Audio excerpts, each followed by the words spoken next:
I'm Mark Hobson, and I am the Managing Director of Corporation Nightclub and Live Music Venue in Sheffield.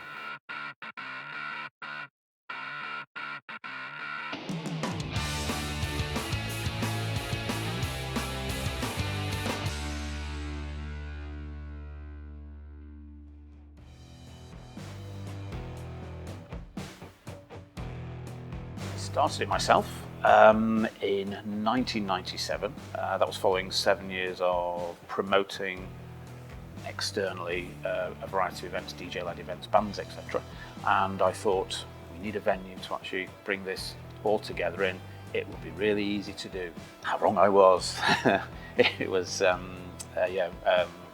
challenging to say the least, especially when you don't know what you're doing. But it was fun. It was great fun. We put a skate ramp into our first venue, so that was 97. We were there until 2000, just after the millennium. The skate ramp went down well with some of the customers, not so well with the authorities, but we got noticed. There we had 2 live stages, 3 rooms altogether with the bar on the front, and then in 2001 we discovered Milton Street, moved in here to a small section of the plot. Yeah, started again, slowly building it up, taking over various parts of the building, moving into the recording studio at the top of the yard and opening another live room. And now we sit on all of it and run a large multi-roomed, multifaceted venue on the site.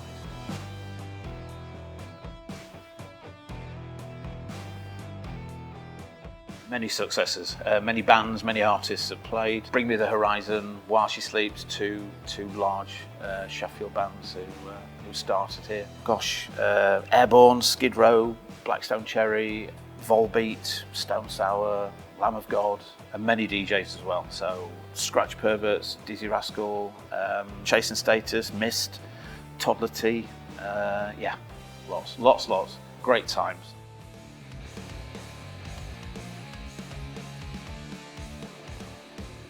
We're doing well at the moment.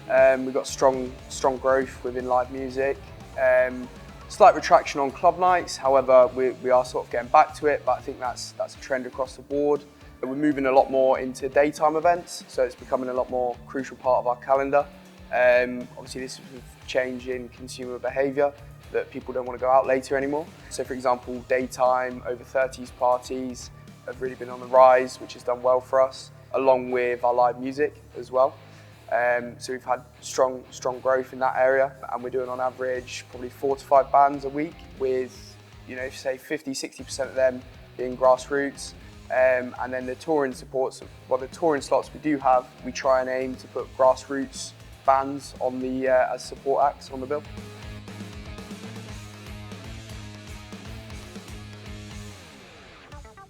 It's very important. It's critical. It'd be like a surgeon performing an operation without having practiced on anything. You've got to have it. You've got to have A, otherwise you're not going to have B. It's that simple. We do a lot with national promoters as well as with local promoters. It's good to have a good mix between the two.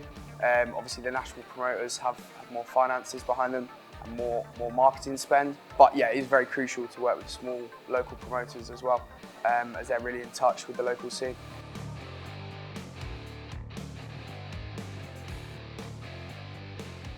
Obviously in previous years, Mark's diversified the business with different themes, different rooms, sort of venue upgrades. We started out with 1 live room, that soon became 2 live rooms, and now we have 3 live rooms. We've also diversified into this space that we're in now, which is Trafalgar Warehouse. We have weddings in here, we have corporate events, gin and rum festivals, music festivals, a whole variety of things. It's blank canvas, and it means you can do a lot of different things in here.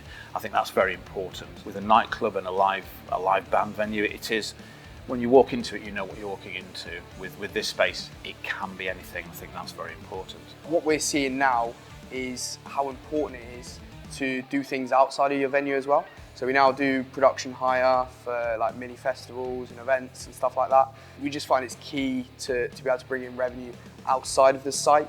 Obviously with a lower amount of footfall, you're obviously tied to whatever that is.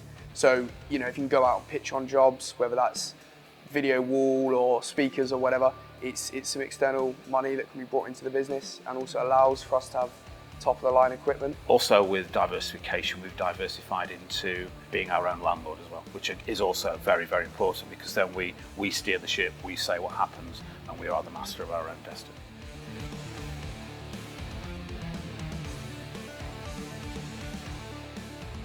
Here in Sheffield, our drinks are super, super cheap. I recently went to Newcastle and you hear the rumours about how cheap it is, and it's really not as cheap as it used to be. However, in Sheffield, if you go on West Street and you're a student, you can pick up a triple for probably £3.50, £4, something like that. We do ATP drinks on a Monday, which goes down a storm, and even on a weekend, you can get 3 drinks for £4 or £5.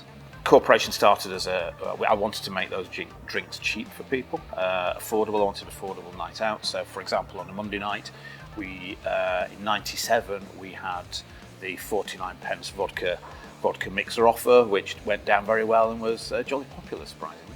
So I think it should be cheap and affordable, but we've not moved our door ticket price up in quite a while. At the ceiling that it is, I don't think we could move it too much further without getting too much pushback. Obviously, you can always offer more value, but sometimes that increases your costs. So keeping the drinks cheap is obviously a big priority of ours. However, as the costs go up and up, you can't increase the door price and your costs are going up. Obviously, the price of the drinks are going to increase. Certainly, the budget in April did not help at all. So, from our point of view, we're small. We are. But that added £100,000 that we needed to find from somewhere out of the blue. We've not got a little pot somewhere that we can suddenly find that. So prices had to go up. So it's really adding to the loss and this momentum of losing venues. We need to put a stop to it. Ticket pricing's obviously changed a fair amount. I think people are a lot more down to pay ticket prices for gigs. Obviously, you've got a lot of free entry bars these days as well, which is our main club night competitor, and obviously they're selling the drinks at a cheap rate anyway, which we do have a lot of late night free bars in Sheffield compared to the ratio of nightclubs. Obviously, if you go Manchester or Nottingham or Leeds, there is a very different distribution. Obviously, we are a smaller city, so that is going to play a factor in it. But yeah, it's just about providing the right amount of value so that what they're paying in entry price, they are getting value for. And the customer feels like they're getting a fair deal.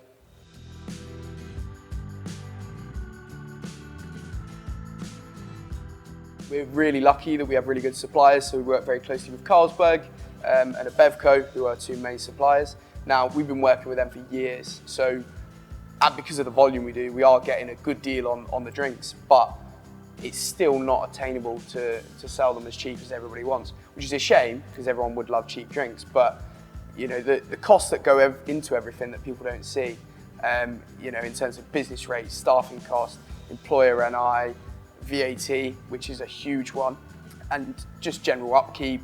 Obviously, sound and technical equipment really is not cheap. So to be able to reinvest and make money is obviously a bit of a hard one in that sector. Assistance would be helpful. There's been talk of VAT assistance, which I would probably say is probably awkward to implement. Something like a business rates reduction would be a simpler and far more beneficial grant, in effect, that would actually help grassroots venues. The biggest financial challenge we're running into at the moment is increasing electricity cost. Obviously, we got some pretty good rates coming out the back end of COVID, which were like sort of 3-4 year fixed deals. They're now obviously coming to an end. So the jump in our energy cost has actually been pretty great. There's not a lot you can do to mitigate these factors in city centre. You can't install wind turbines on top of the roof because it's not economical to do so. We're not right for solar power, unfortunately. And there's not that many alternative options out there that are available to us. So that's also pushing up the price of the drinks and other items, simply because having the lights on costs more money.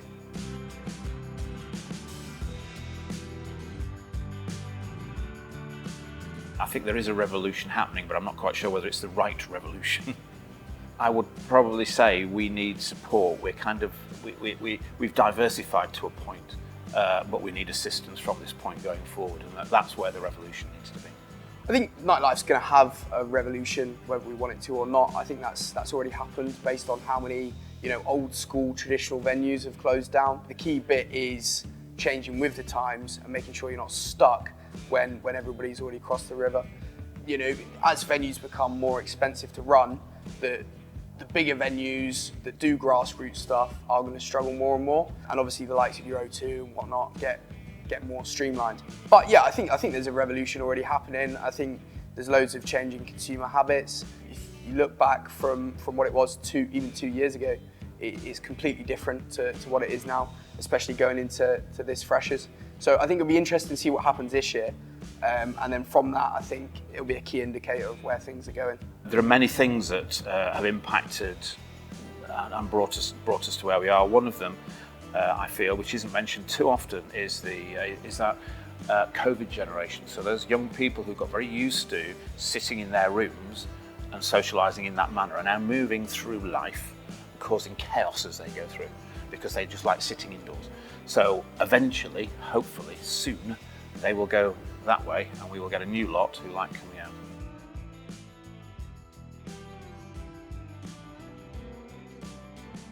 I think that the main thing and the easiest thing for the government to do would be business rates relief. It's a simple thing, it can be done straight away. So I think that needs to be done. No VAT on tickets would be amazing. Obviously, reduced VAT again would be amazing. But whether that's going to stack up financially in terms of a reduction in tax income, I doubt it. I'd be hopeful for a reduction in business rates. I think that's the most likely thing that we could look at. But if there's not a whole lot of money going around anyway, I doubt we're going to be the first ones to get any relief.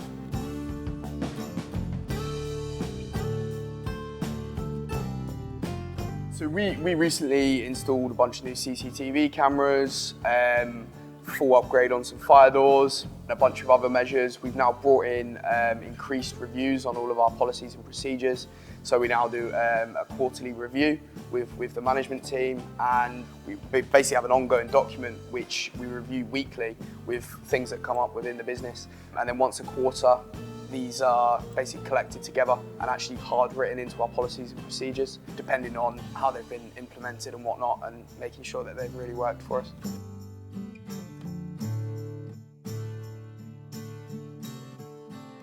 We've got a really exciting 2 years ahead. So 2026 is 25 years at Milton Street, which is a very special birthday. And then 2027 is 30 years as a brand overall. So a really big couple of years. We've got some really good things planned. We've got Music Venue Trust on board. So we're actually doing a ticket levy on all of our live music that's going to go into a fund to help grassroots music venues in South Yorkshire. So that's something we're really, really proud of. We've obviously got the backing of MDML and our other suppliers, Carlsberg, Hooch, etc. So yeah, we've got a really exciting 2 years ahead. We're hoping to get some big bands that are way too big for us, and yeah, just plough forward with the club nights. Why should you come to Corporation? It's a space that allows everyone to be themselves, and is not biased against anybody at all. Fundamentally, we just want to be a cheap, affordable place for people to come and have a good time, where absolutely anybody can come, no matter who you are.